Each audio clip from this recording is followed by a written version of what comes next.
Shri Radha Govindadev Ki Jai. We are here again with another video where we will be reading from and reflecting on Prema Mala. This is the fifth and final video in the Loved Straight series. For the past few videos, we've been going on a journey and learning from Kubja. And yesterday we saw how her life was completely transformed. We saw how happy she was at the changes that took over her life when she invited the blessings of our supreme best friend into her life. And after each of these long stories, within the book I try to include some reflections. So I will just be reading the reflection that comes immediately after Kubja's story. This one is called Greatness, and it starts with a quote from Dr. Martin Luther King. Everyone has the power for greatness, not for fame, but for greatness, because greatness is determined by service. Over our beauty or our competence, over all of our abilities and charms, our beloved is most interested in our propensity to serve. As we surrender to him, he reciprocates with each of us until we reach the topmost level of perfection, where he is so indebted to our care that he cannot possibly repay it. He then gives us himself completely. It is only through constant love and service that the ultimate gift, the Supreme Lord of our hearts, is purchased. Engaged in Kamsa's service, Kubja remained relatively invisible and underappreciated. It would appear that Kubja possessed none of the external qualities that would make a person compelling, and yet none of that mattered when she came face to face with Krishna. He was entranced by her beautiful service attitude. When she offered that service to Krishna, when we as tiny streams offer whatever we can of ourselves to the ocean of all greatness, when we surrender ourselves in divine service, then we are transformed into something greater than we could have ever been on our own, just as Kubja was. Kubja was able to be transformed by Krishna because she wasn't holding on to any preconceived notions of who her ego told her she was. She held on to no other identity other than her service. She was completely at the mercy of Krishna, and so it was easy for him to lift her up and straighten her out, marking her as belonging to him forever. Kubja is actually an expansion of goddess Bhumi, Mother Earth, on whose call Sri Krishna advented himself. Because of the weight of the demon kings who were ruling the earth, she appeared deformed and bent over by the burden that she found difficult to carry on her own. Krishna came personally to relieve her burden, literally and figuratively. And so when she gave him the best of all that the earth has to offer, namely its fragrance and the pastes and ointments found in the trees and deep within the earth, Krishna lifted her and changed her, indicating that now that he had appeared, she would never again have anything to fear. We all have burdens that we carry in our lives. We have situations and things that we cannot face alone. How wonderful it feels to surrender those to a hero who is more than capable of handling them. That ultimate hero is none other than our Supreme Krishna, our dearmost love, who is always there to accept our love and remove our fears. In our connection with him, we can feel safe. Our lives can be transformed. Our existence can find its purpose. we can be made beautiful. We can be given the kind of beauty and power that never fades. All it takes is our willingness to serve. O Govinda, all alone, I am not enough. I know that. I am just one tiny drop. But when connected to your divine grace, I shine. I am made brighter. I am transformed. I am the most beautiful because I am made of nothing but your mercy. I pray to surrender to your grace and allow it to transform my life into a miracle greater than I could have ever imagined. I pray to surrender my efforts to forever serve your greater purpose.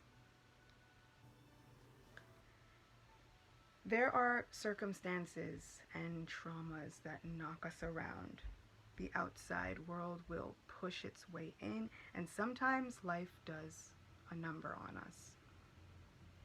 But then we take what has been done to us, and then we beat ourselves up much, much more than the original trauma. Our karma may have warranted that some pain will come our way. The pain will come, the pain goes, but then we take the memory of that pain and we give it new life as suffering. We help that pain live on and on until it takes up prime residence in our lives. Life will give us some hardships and obstacles. And then we take that burden, we pick it up, we put it on our back, we walk around with it, we internalize it until it becomes a living, breathing force on its own.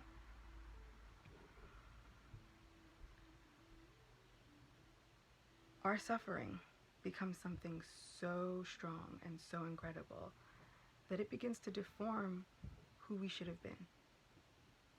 It begins to deform all that we are made of, all that we are made for, until we hardly recognize ourselves anymore. Find that fear and surrender it into the hands of Krishna. Set it down, release it, renounce it, but please stop carrying it around. And once you surrender that pain into the hands of Krishna, then let him pick you up. Let him straighten you out.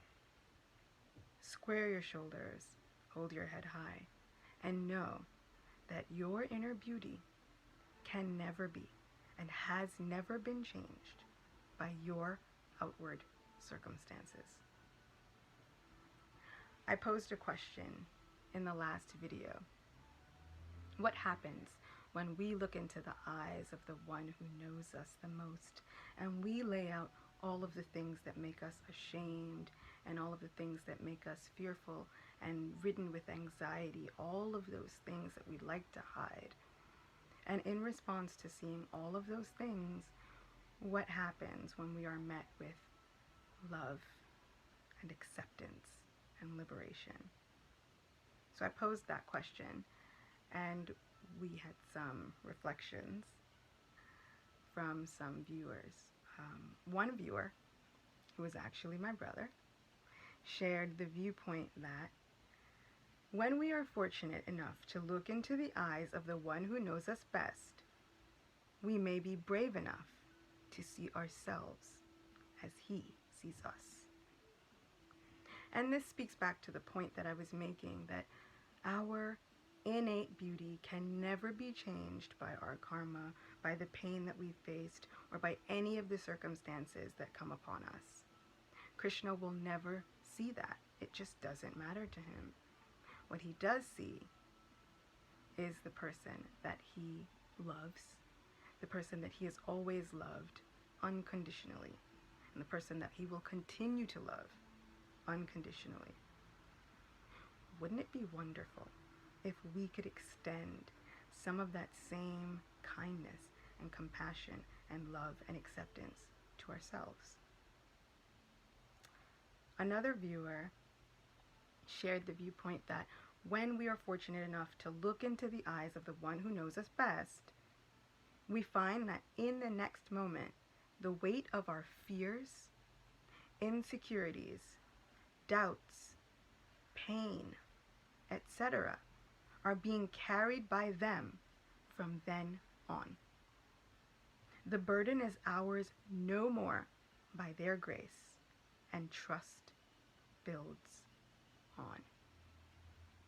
This reminds me of a beautiful verse from the 9th chapter of Bhagavad Gita, where Krishna says that for those who meditate on him, for those who think about him, for those who develop and remember their relationship with him, for those, he will carry what they lack and preserve what they have. He already knows that we cannot do it on our own. He's just waiting for us to figure that out. And once we do figure that out, once we surrender to that realization that we cannot carry any of this on our own, when we do that, then we can sincerely turn and ask for help. And the moment that we sincerely ask for that help, miracles and blessings start to rain down all around us. So I can't thank you enough for listening and participating and sharing your thoughts and your feelings and for connecting with me through this story about Kubja. I can't wait to share many more stories with you and have many more readings. And over and above all, I just want to express the huge amount of gratitude that I have for the hundreds of you who have watched these videos and who have been listening and commenting. I thank you so much, and I will see you again soon.